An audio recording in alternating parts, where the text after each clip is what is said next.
मुंबई नाशिक आग्रा महामार्गावरील खड्ड्यांचा प्रश्न गेल्या अनेक दिवसांपासून गाजत आहे। मुंबई नाशिक अंतर जवळपास 6 ते 7 तास लागत असल्यामुळे कालच शिवसेना उद्धव ठाकरे गटाचे खासदार राजाभाऊ वाजे यांनी देखील जोपर्यंत रस्त्यांवरील खड्डे बुजवत नाही तोपर्यंत टोल घेऊ नका अशी भूमिका जाहीर केली होती। आणि त्यातच आज शरद पवार गटाचे राष्ट्रवादीचे अनेक कार्यकर्ते हे घोटी टोलनाका परिसरात जमा झालेत आणि काही वेळ त्यांनी घोटी टोलनाका देखील अडवलाय। राष्ट्रवादीचे पदाधिकारी यांच्याशी बातचीत केली आमचे प्रतिनिधी शांताराम भांगे यांनी।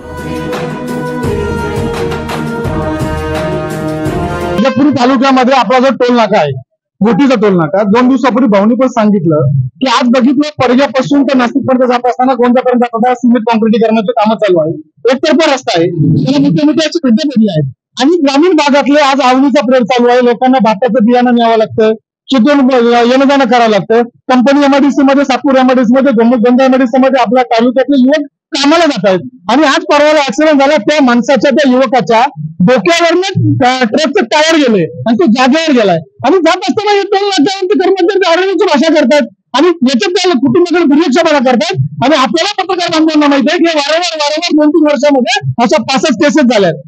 या कुटुंबाला आर्थिक मदत या टोल नाक्याकडनं घेतली गेली पाहिजे आणि ती जर झाली नाही तर राष्ट्रवादी काँग्रेस पक्षाच्या माध्यमातून मोठं जनआंदोलन केलं जाईल। या शासनाने हेतू सरकारने त्याची दखल घ्यावी।